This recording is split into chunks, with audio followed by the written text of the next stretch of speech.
नमस्कार, बहुत स्वागत आपका जी पंजाब हरियाणा हिमाचल पर। मैं हूं आपके साथ ज्योति ठाकुर और बुलेटिन की शुरुआत करेंगे इस बड़ी खबर के साथ। दिल्ली के टिकरी कला स्थित पीवीसी बाजार में भीषण आग लग गई है। ये बड़ी खबर मिल रही है दिल्ली से, जहां पर टिकरी कला स्थित पीवीसी बाजार में भीषण आग लगने की खबर। आग इतनी भीषण है कि यहां पर 40 दमकल की गाड़ियां मौके पर आग बुझाने के लिए जूझ रही है, कड़ी मशक्कत कर रही हैं। और यह आग बीती रात 8:30 बजे से लगी है। राहत की बात यह है कि आग में अब तक किसी के भी हताहत होने की सूचना नहीं मिली है और फिलहाल अभी भी आग बुझाने की कोशिशें जारी हैं। उम्मीद की जा रही है कि 2 से 3 घंटे में इस आग पर काबू पा लिया जाएगा। तो तस्वीरें आपको दिखा रहे हैं दिल्ली के टिकरी कला के पीवीसी बाजार की, जहां पर अभी भी आग बुझाने की कोशिश जारी है। बीती रात लगभग 8:30 बजे के करीब यहां पर आग लगी थी और अभी भी यहां पर दमकल की गाड़ियां मौके पर मौजूद हैं। कड़ी मशक्कत आग बुझाने के लिए लगातार की जा रही है। हालांकि किसी जानी नुकसान की कोई खबर फिलहाल सामने नहीं आई है। 40 दमकल विभाग की गाड़ियां मौके पर आग बुझाने में जुटी हुई हैं। ये तस्वीरें जहां पर आप देख सकते हैं कि इस तरफ हर तरफ धुआं ही धुआं नजर आ रहा है। आग की तेज लपटें, ऊंची लपटें जो कि चारों तरफ नजर आ रही हैं और मौके पर यहां पर दमकल विभाग की गाड़ियां 40 गाड़ियां मौजूद है जो कि इस आग को बुझाने की कोशिश कर रही हैं। बीती रात 8:30 बजे से ये आग लगी हुई है और अभी भी ये जानकारी मिल रही है कि आग लगी हुई है, बुझाने की कोशिश जारी है। 2 से 3 घंटे और अभी तक पूरी तरह से इस आग पर काबू पाने में लग जाएंगे।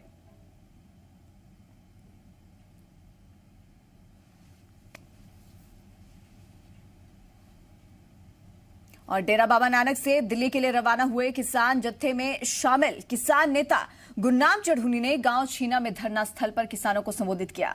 चढ़ूनी ने कहा कि लड़ाई तब तक जारी रहेगी जब तक जीत पक्की नहीं होगी। चढ़ूनी का आरोप है कि सरकार पूंजीपतियों के साथ है। मिशन पंजाब ते एक आइडिया ਜਿਹੜਾ ਅਸੀਂ ਲੋਕਾਂ ਦੇ ਵਿੱਚ ਛੱਡਿਆ, ਲੋਕਾਂ ਦੇ ਵਿਚਾਰ ਕਰਨਾ ਹੈ। ਆਪਾਂ ਰਾਜ ਬਦਲ ਰਹੇ ਹਾਂ, 70 ਸਾਲ ਤੋਂ ਬਦਲ ਰਹੇ ਹਾਂ, ਪਰ ਕੀ ਰਾਜ ਬਦਲਣ ਨਾਲ ਵਿਵਸਥਾ ਬਦਲੀ ਹੈ? ਸਗੋਂ ਹੋਰ ਕਾਰਪੋਰੇਟ ਦੇ ਹੱਥ ਜਾ ਰਹੀ ਹੈ। ਅੱਜ ਪਹਿਲਾਂ ਲੋਕਾਂ ਦਾ ਰਾਜ ਲੋਕਾਂ ਦੁਆਰਾ ਲੋਕਾਂ ਵਾਸਤੇ ਸੀ, ਹੁਣ ਪੂੰਜੀਪਤੀਆਂ ਦਾ ਰਾਜ ਪੂੰਜੀਪਤੀਆਂ ਦੁਆਰਾ ਪੂੰਜੀਪਤੀਆਂ ਵਾਸਤੇ ਹੋ ਗਿਆ। ਇਸ ਨੂੰ ਜੇ ਬਦਲਣਾ ਹੈ।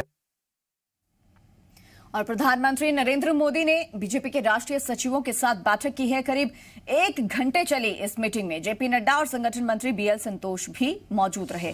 आगामी विधानसभा चुनाव की रणनीति को लेकर चर्चा हुई है। तो मिशन 2022 को लेकर बीजेपी की बड़ी बैठक। पंजाब में भी विधानसभा चुनाव है, 2022 में हिमाचल में भी चुनाव है और इसी के मद्देनजर ये बड़ी बैठक की गई है। प्रधानमंत्री मोदी ने बीजेपी के राष्ट्रीय सचिवों के साथ ये बैठक की है जो कि करीब 1 घंटे तक चली है, जिसमें मिशन 2022 को लेकर मंथन किया गया है।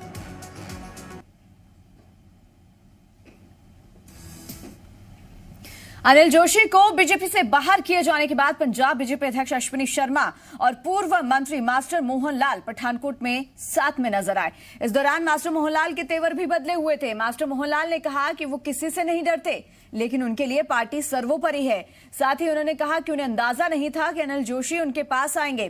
तो वहीं अश्विनी शर्मा ने कहा कि मास्टर मोहन लाल ने पार्टी के लिए जीवन समर्पित किया है। उनका अश्विनी शर्मा से शिकवा हो सकता है, लेकिन पंजाब बीजेपी अध्यक्ष से नहीं। कल तुसी मैंने सवाल किया कि अश्विनी वो आ रहा है, मैं मैनू नहीं पता। तुसी सारे जने आ गए, मैनू नहीं पता कि भी वो आ रहा है नहीं आ रहा है, मैंने इस गल का नहीं पता। मैं उन्होंने कितने दस्या होना पता कि मास्टर बीमार है, वो आ गया मेरे घर आ गया, वेलकम।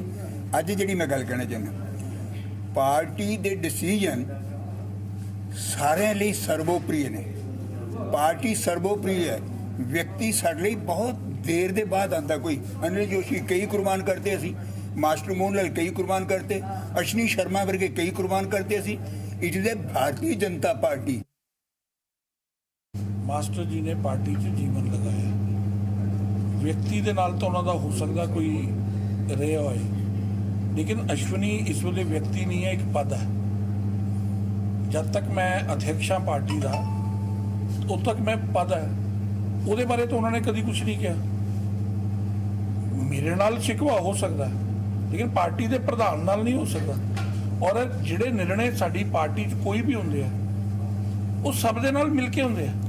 देखने वाले को लगता कि पता नहीं प्रधान का निर्णय है, लेकिन वो समूहिकता के आधार पर पार्टी निर्णय लैंदी है। और पंजाब में बिजली संकट के कारण इंडस्ट्री बंद करने के सरकार के फैसले पर पंजाब बीजेपी अध्यक्ष अश्विनी शर्मा ने तंज कसा है। अश्विनी शर्मा ने कहा कि पंजाब में बिजली संकट नहीं बल्कि पंजाब सरकार ही संकट में है। जब कांग्रेस सरकार सत्ता में आई थी तो पंजाब में सरप्लस बिजली थी। इंडस्ट्री किसी भी स्टेट की इकोनॉमी की बैकबोन है। अगर सरकार इंडस्ट्री को ही बिजली नहीं दे पा रही तो इससे पता चलता है कि 4.5 साल में सरकार ने आखिर क्या किया। सरकार के कोई भी वादे पूरे नहीं हो पाए। शहरों में भी 5 से 8 घंटे का बिजली कट लग रहा है। पंजाब में अराजकता का ये माहौल इसलिए है क्योंकि पंजाब कांग्रेस के सभी नेताओं में नूरा कुश्ती चल रही है। कांग्रेस के सभी नेताओं को ताकत की भूख है।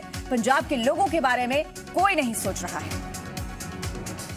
पंजाब के अंदर बिजली संकट ही नहीं, सरकार ही संकट में है और ये सरकार किसी भी अपने वादे को पूरा नहीं कर पाई।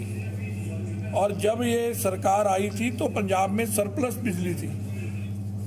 आज अगर पंजाब इस दहलीज तक पहुंचा है, इंडस्ट्री जो कि किसी भी इकोनॉमी की बैकबोन होती है और उसको आप बंद कर रहे हो, इसी से पता चलता है कि ये सरकार 4.5 साल किस प्रकार चली है।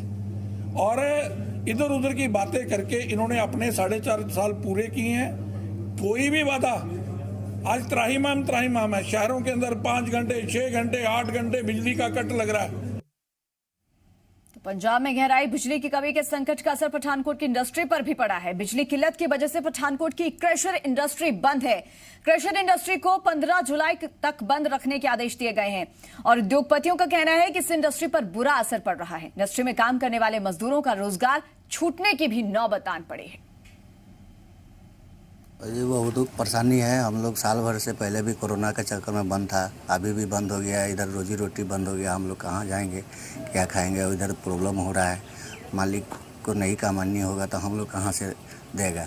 हम लोग खर्चे के लिए इंतज़ार करना पड़ रहा है। कोई सरकार तो हल करे। पहले कोरोना की वजह से काफ़ी दिन बंद रहा, वैसे अभी बिजली संकट पड़ा हुआ है, इनसे भी प्रभाव पड़ रहा है। कोरोना में भी हम लोगों को काफ़ी प्रभाव पड़ा, कुछ दिन बंद रहा, उसके वजह से हम लोग काफ़ी परेशान रहे और अभी भी हम लोगों को बिजली की वजह से काफ़ी परेशानी झेलना पड़ रहा है और काफ़ी दिक्कत का सामना करना पड़ रहा है। 11 ਤੋਂ ਲੈ ਕੇ 15 ਤਰੀਕ ਤੱਕ ਜੋ ਕਿ ਬੜਾ ਲੰਬਾ ਟਾਈਮ ਹੈ ਇੰਡਸਟਰੀ ਨੂੰ ਬੰਦ ਰੱਖਣ ਲਈ। ਸਾਡੀ ਇੰਡਸਟਰੀ ਨਾਲ ਬਹੁਤ ਪਰਿਵਾਰ ਜੁੜੇ ਹੋਏ ਹੈ, ਬਹੁਤ ਵੱਡਾ ਇੱਕ ਲਾਸ ਹੋ ਰਿਹਾ ਇੰਡਸਟਰੀ ਨੂੰ। ਔਰ ਇਹ ਜਿਹੜੀਆਂ ਲੇਬਰਾਂ ਸਾਡੇ ਕੋਲ ਦੂਸਰੀ ਸਟੇਟਾਂ ਤੋਂ ਆ ਕੇ ਕੰਮ ਕਰਦੀਆਂ, ਕੋਈ ਬਿਹਾਰ ਤੋਂ ਕਰ ਰਹੀ ਹੈ, ਕੋਈ ਯੂਪੀ ਤੋਂ ਆਈ ਹੋਈ ਹੈ, ਇਹਨਾਂ ਦੀ ਘਰ ਵਾਪਸੀ ਦਾ ਜਿਹੜਾ ਰਸਤਾ ਨਾ ਉਹ ਥੋੜਾ ਜਿਹਾ ਉਹ ਹੋ ਰਿਹਾ ਮਤਲਬ ਕਿ ਕਿਸ ਤਰ੍ਹਾਂ ਆਪਾਂ ਇਹਨਾਂ ਨੂੰ ਸਰਵਾਈਵ ਕਰਵਾਵਾਂਗੇ, ਆਪ ਖੁਦ ਇੰਡਸਟਰੀ ਕਿਦਾਂ ਸਰਵਾਈਵ ਕਰੇਗੀ, ਇਹ ਦਿੱਕਤਾਂ ਹੈਗੀਆਂ ਜੀ।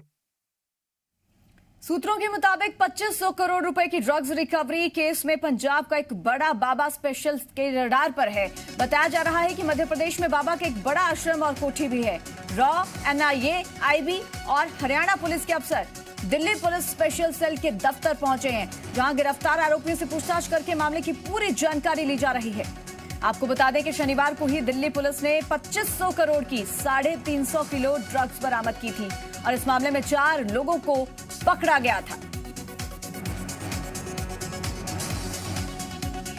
तो ड्रग्स रिकवरी केस को लेकर अब रडार पर है पंजाब का एक बड़ा बाबा। सूत्रों के हवाले से खबर है, जिन लोगों को पुलिस टीम की ओर से गिरफ्तार किया गया है उनसे पूछताछ लगातार जारी है। दिल्ली पुलिस के स्पेशल सेल के द्वारा 2500 करोड़ के ड्रग्स रिकवरी मामले में एक बड़ा खुलासा हुआ है।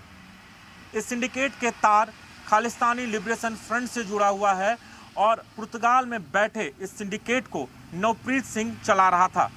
सबसे बड़ी बात यह है कि ड्रग्स से आए पैसे को नवप्रीत को हवाला के जरिए भेजा जाता था और फिर उसी पैसे का इस्तेमाल आतंकी गतिविधियों के लिए किया जाता था।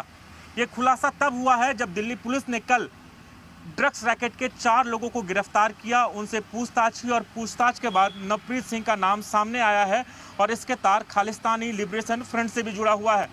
सबसे बड़ी बात यह है कि इस पूरे मामले में अब दिल्ली पुलिस नवप्रीत सिंह के खिलाफ एलओसी खोलने की तैयारी में है। राजू राज, जी मीडिया, दिल्ली। दिल्ली जल बोर्ड के वाइस चेयरमैन राघव चड्ढा ने हरियाणा सरकार पर दिल्ली का पानी रोकने का आरोप लगाया है। राघव चड्ढा ने हरियाणा सरकार पर सुप्रीम कोर्ट के आदेश की अवहेलना करने का आरोप लगाया और कहा कि हरियाणा सरकार ने दिल्ली का हक मारा है। दिल्ली जल बोर्ड के वाइस चेयरमैन का दावा है कि इस वजह से सेंट्रल दिल्ली और वेस्ट दिल्ली के इलाके प्रभावित हो रहे हैं। राघव चड्ढा ने कहा कि इसके खिलाफ सुप्रीम कोर्ट में याचिका दाखिल कर दी गई है। दिल्ली का पानी रोके जाने के आरोप पर हरियाणा के कैबिनेट मंत्री जेपी दलाल ने पलटवार किया है। कृषि मंत्री जेपी दलाल ने कहा कि दिल्ली को उसके हक का पूरा पानी दिया जा रहा है। लांछन लगाना आम आदमी पार्टी की आदत है। दिल्ली सरकार पहले भी दिल्ली में प्रदूषण और ऑक्सीजन के मामले में लोगों को गुमराह करती रही है। अरविंद केजरीवाल पंजाब सरकार से हरियाणा को एसवाईएल का पानी देने की बात करें। हरियाणा शुरू से ही दिल्ली को उसके हक से ज़्यादा पानी देता आया। दिल्ली भारत का दिल है, राजधानी है और हम खुले दिल से दिल्ली को पानी देते रहे हैं। लेकिन केजरीवाल जी की पार्टी की एक आदत है कि दूसरों पे लांछन लगाते रहो और गुमराह लोगों को करते रहो। दिल्ली में प्रदूषण होता है तो वो हरियाणा के किसानों को पराली जलाने का लांछन लगाते हैं। उधर हरियाणा में लॉकडाउन एक हफ्ते के लिए बढ़ा दिया गया है। महामारी अलर्ट सुरक्षित हरियाणा की अवधि 19 जुलाई की सुबह 5 बजे तक बढ़ाई गई है।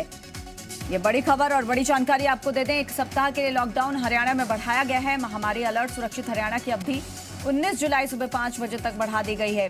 हरियाणा सरकार ने लॉकडाउन बढ़ाने का आदेश जारी कर दिया है। मुख्य सचिव विजय वर्धन ने हरियाणा के डीजीपी और सभी जिला उपायुक्तों को आदेश जारी कर दिया। हरियाणा बीजेपी अध्यक्ष ओम प्रकाश धनखड़ ने रेवाड़ी में कांग्रेस की गुटबाजी पर जमकर चुटकी ली है। धनखड़ ने कहा कि कांग्रेस का एक नेता कहता है कि सब कुछ मुझे दे दो। धनखड़ ने हरियाणा कांग्रेस पर दलित नेताओं के साथ अत्याचार करने का भी आरोप चढ़ा। धनखड़ रेवाड़ी में जिला बीजेपी कार्यकारिणी की बैठक में पहुंचे थे। किसानों और बीजेपी विधायक विनोद भयाना का विवाद खत्म हो गया है। बीजेपी विधायक ने किसानों के बीच पहुंचकर शनिवार को हुए विवाद पर माफी मांगी है। दरअसल शनिवार को हिसार के जीजीओ में बीजेपी जिला कार्यकारिणी की बैठक के बाद विनोद भयाना प्रदेश बीजेपी अध्यक्ष ओपी धनखड़ के साथ अपनी कार में निकले थे और इसी दौरान किसान आंदोलन समर्थक महिलाओं ने आरोप लगाया था कि भयाना की कार में बैठे एक व्यक्ति ने अभद्र इशारा किया है, जिसके बाद किसानों ने रोड जाम कर दिया था। धन्यवाद भाई विकास जी ने बड़े नफे तुले लफ्जों में सारी। कल मीटिंग थी गुरु जम्बेश्वर यूनिवर्सिटी में। उसके बाद एक गाड़ी में मैं और मेरा स्टाफ और मुनीश ग्रोवर जी जो मंत्री पुराने मंत्री हैं, एक्स मिनिस्टर हैं, उनका स्टाफ, और एक गाड़ी में मैं और मुनीश ग्रोवर जी बैठे और हमारी गाड़ियां गेट से जब निकली उसके बाद हम अनाज मंडी में गए, चाय पी। मुझे बाद में पता चला कि सोशल मीडिया पे ये बात हो रही है कि कोई अश्लील हरकत करके गया है। मैं आपको विश्वास के साथ कह सकता हूं कि ना तो मैंने वो अश्लील हरकत की, ना मैंने देखी कि किसी ने ऐसी अश्लील हरकत की है, मगर वो अश्लील हरकत मेरी माताओं बहनों के खिलाफ हुई है। उसके लिए मैं खेद प्रकट करता हूं। आपका भाई हूं, कभी पंचायत में झूठ बोला नहीं और ना बोलूंगा। उधर झज्जर में हरियाणा के कृषि मंत्री जेपी दलाल ने किसान आंदोलन को लेकर बड़ा बयान दिया है। उन्होंने कहा कि कांग्रेस के रिजेक्टेड लोग इस आंदोलन को चला रहे हैं। लाल झंडे वालों ने किसानों के हाथों में ये झंडे देकर किसानी को खत्म करने का प्रयास किया है। जेपी दलाल ने हरियाणा कांग्रेस संगठन को लेकर जारी खींचतान को लेकर भी चुटकी ली। कृषि मंत्री संवाद भवन में जिला स्तरीय कार्यकर्ता सम्मेलन को संबोधित कर रहे थे।